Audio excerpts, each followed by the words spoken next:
আপনার কি কখনো মনে হয়েছে এক ব্যক্তি কিভাবে সৈনিক, রাজনীতিক এবং গোয়েন্দা প্রধান এই তিনটি চ্যালেঞ্জিং ভূমিকা একসাথে পালন করতে পারে? তুলসী গ্যাবার্ডকে যুক্তরাষ্ট্রের নবনির্বাচিত president Donald Trump national security এজেন্সির ডিরেক্টর হিসেবে বেছে নিয়েছেন। আপনি কি জানেন মার্কিন গোয়েন্দা প্রধান হিসেবে তুলসী গ্যাবার্ডের নিয়োগ কেন এত বিতর্কিত এবং ঐতিহাসিক? এই ভিডিওতে আমরা তুলসীর জীবনের এমন কিছু দিক তুলে ধরব যা আপনি আগে কখনো শোনেননি। তাই ভিডিওটি শেষ পর্যন্ত দেখুন, কারণ এর প্রতিটি অংশে লুকিয়ে আছে নতুন কিছু তথ্য যা আপনাকে বিস্মিত করবে। 2012 সালের কথা। এক তরুণ নেত্রী যার রাজনৈতিক ও সামরিক পটভূমি একসঙ্গে মিশে গেছে আমেরিকার হাওয়াইয়ের রাজনীতিতে। তিনি ছিলেন তুলসী গ্যাবার্ড। তার জীবন যুদ্ধক্ষেত্র থেকে কংগ্রেস এবং এখন গোয়েন্দা প্রধানের দায়িত্বে পৌঁছানোর একটি চমৎকার উদাহরণ। তবে তার এই যাত্রা এতটা সহজ ছিল না। তার সাহসী বক্তব্য এবং অনন্য নেতৃত্ব কৌশল তাকে সমর্থকদের কাছে একজন নায়ক করেছে আর সমালোচকদের কাছে বিতর্কিত। তুলসী গ্যাবার্ডের গল্প যেন রূপকথার মতো। এক তরুণ মেয়ে যার বড় হওয়া হাওয়াইয়ের ছোট্ট দ্বীপে। শৈশবে সৈনিক হতে চেয়েছিল, কিন্তু কে জানত তিনি একদিন যুক্তরাষ্ট্রের গোয়েন্দা প্রধানের পদে আসীন হবেন। তার জীবনের প্রতিটি অধ্যায় যেন একটি নতুন রহস্য উপন্যাসের অধ্যায়। তুলসীর নেতৃত্বের ক্ষমতা এবং তার জীবনধারার অপ্রচলিত পদ্ধতি তার সমর্থকদের মুগ্ধ করেছে আর বিরোধীদের করেছে অবাক। এই ভিডিওতে আমরা জানব কিভাবে তিনি তার কেরিয়ারের প্রতিটি ধাপে সাফল্যের চূড়া ছুঁয়েছেন। তাই ভিডিওটি কন্টিনিউ করুন, কারণ এই গল্পটি কেবল তার নয়, এটি আমাদের সবার জন্যই এক অনুপ্রেরণার গল্প। তুলসী গ্যাবার্ডের জন্ম 1981 সালের 12 এপ্রিল মার্কিন যুক্তরাষ্ট্রের সামোয়ায় হাওয়াইয়ের লেলেহোয়া নামের এক ছোট্ট শহরে। তার পিতা মাইক গ্যাবার্ড একজন ধর্মপ্রাণ খ্রিস্টান ও রাজনীতিক ছিলেন, আর মা ক্যারল পোর্টার ছিলেন একজন সফল উদ্যোক্তা। গ্যাবার্ড দম্পতির 5 সন্তানের মধ্যে তিনি ছিলেন চতুর্থ। তুলসীর পরিবার ছিল গভীরভাবে ধর্মীয় ও নৈতিক আদর্শে অনুপ্রাণিত। তার শৈশব ছিল প্রকৃতি এবং সমাজের মধ্যে এক অনন্য ভারসাম্যের প্রতিচ্ছবি। ছোটবেলা থেকেই তিনি নেতৃত্ব দেওয়ার গুণাবলী দেখিয়েছিলেন। তার নাম তুলসী রাখা হয় হিন্দু ধর্মের পবিত্র তুলসী গাছের নামে, যা তার পরিবারের আধ্যাত্মিক ঝোঁককে প্রতিফলিত করে। তার মা ভারতীয় সংস্কৃতি ও ধর্মের প্রতি আকৃষ্ট ছিলেন এবং তা তুলসীর জীবনেও গভীর প্রভাব ফেলেছিল। তুলসীর পড়াশোনা শুরু হয়েছিল বাড়িতেই, কারণ তার মা বাবা চেয়েছিলেন তাকে এক ব্যক্তিগত অনন্য শিক্ষার পরিবেশ দিতে। ঘরোয়া শিক্ষার মাধ্যমে তিনি প্রথাগত পাঠ্যক্রমের বাইরেও বিভিন্ন বিষয়ে, বিশেষ করে পরিবেশ সচেতনতা এবং সামাজিক দায়বদ্ধতার উপর গুরুত্বারোপ করেন।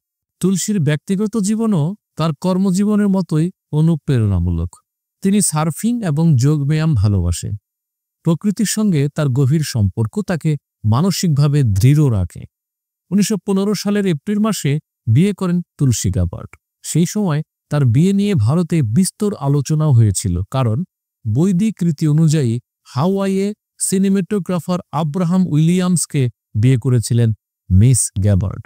তাদের সম্পর্কের ভিত্তি ছিল আস্থা, শ্রদ্ধা এবং পরস্পরের প্রতি ভালোবাসা। তুলসীর রাজনৈতিক যাত্রা শুরু হয় তার কিশোর বয়সে। 21 বছর বয়সে 2002 সালে তিনি হাওয়াইয়ের রাজ্য আইনসভার সর্বকনিষ্ঠ নারী সদস্য হিসেবে নির্বাচিত হন। এ সময় তিনি পরিবেশ সুরক্ষা এবং তরুণ প্রজন্মের জন্য কর্মসংস্থানের বিষয়ে কাজ করেন। রাজনীতিতে তার সাহসী ভূমিকা এবং প্রখর সিদ্ধান্ত নেওয়ার ক্ষমতা তাকে দ্রুত পরিচিতি এনে দেয়। তবে তার সবচেয়ে বড় পরিবর্তন আসে 2004 সালে, যখন তিনি ইরাক যুদ্ধে সৈনিক হিসেবে যোগ দেন। এই সিদ্ধান্ত তার রাজনৈতিক ক্যারিয়ারকে নতুন রূপ দেয়। যুদ্ধক্ষেত্রে থাকা অবস্থায় তিনি বুঝতে পারেন নেতৃত্ব শুধুমাত্র ক্ষমতার নয়, এটি দায়িত্ব এবং আত্মত্যাগের একটি চ্যালেঞ্জ। ইরাকে সামরিক দায়িত্ব পালন করতে গিয়ে তুলসী দেখেছিলেন যুদ্ধের ভয়াবহতা এবং সাধারণ মানুষের কষ্ট। তিনি উপলব্ধি করেছিলেন যুদ্ধের রাজনৈতিক সিদ্ধান্তগুলির কিভাবে মানুষের জীবনে প্রভাব ফেলে। এই অভিজ্ঞতা তাকে রাজনৈতিকভাবে আরও সংবেদনশীল এবং প্রজ্ঞাবান করে তোলে। তুলসী গ্যাবার্ডের ধর্মীয় ও সাংস্কৃতিক জীবন তার রাজনৈতিক দর্শন এবং ব্যক্তিগত জীবনকে গভীরভাবে প্রভাবিত করেছে। তার মা ছিলেন বৈষ্ণব দর্শনের প্রতি আকৃষ্ট, যা হিন্দু ধর্মের একটি গুরুত্বপূর্ণ শাখা। ছোটবেলা থেকেই তুলসী ভারতীয় সংস্কৃতি এবং আধ্যাত্মিকতার প্রতি আগ্রহী হয়ে ওঠেন। তিনি নিয়মিত ভগবদ্গীতার শিক্ষা গ্রহণ করতেন এবং নিজের জীবনে ধর্মীয় নীতিগুলো অনুসরণ করতেন। তিনি একাধিকবার উল্লেখ করেছেন যে ভগবদ্গীতার শিক্ষা তাকে জীবনের কঠিন মুহূর্তগুলোতে সাহস এবং প্রেরণা যোগায়। ধর্মীয় এবং আধ্যাত্মিক বিশ্বাসের উপর ভিত্তি করে তিনি তার নৈতিক মূল্যবোধ গড়ে তোলেন। তার এই দিকটি তাকে মার্কিন রাজনীতিতে একটি অনন্য পরিচয় এনে দিয়েছে। অনেক অনুষ্ঠানে তাকে হিন্দু ধর্মগ্রন্থ ভগবদ্গীতা নিয়ে কথা বলতে ও ভজন গাইতে দেখা গেছে। প্রথমবার সংসদে পৌঁছে গীতা হাতে নিয়ে শপথ নিয়েছিলেন তিনি। শপথ নেওয়ার পর তুলসী বলেছিলেন, ভগবদ্গীতা আমাকে দেশ ও অন্যদের জন্য নিজের জীবন উৎসর্গ করতে অনুপ্রাণিত করে। তুলসী গ্যাবার্ড ভারত এবং ভারতীয় সংস্কৃতির সঙ্গে গভীর সংযোগ বজায় রেখেছেন।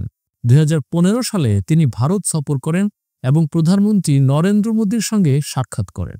তিনি ভারত মার্কিন সম্পর্ক আরও মজবুত করার পক্ষে জোর দেন।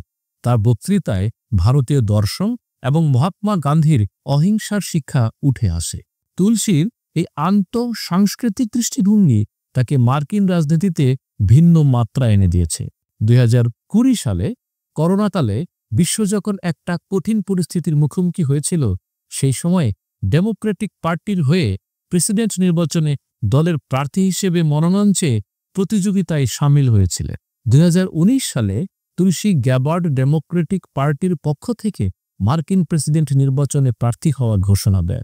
তিনি ছিলেন প্রথম হিন্দু ধর্মাবলম্বী নারী যিনি এই পদে প্রতিদ্বন্দ্বিতা করেছিলেন।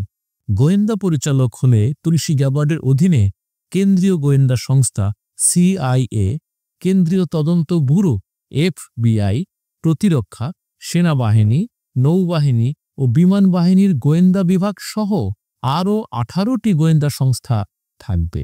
তুলসী গ্যাবার্ড শুধুমাত্র একজন রাজনীতিক নন, তিনি একজন নেত্রী, একজন সৈনিক এবং একজন আধ্যাত্মিক অনুসারী।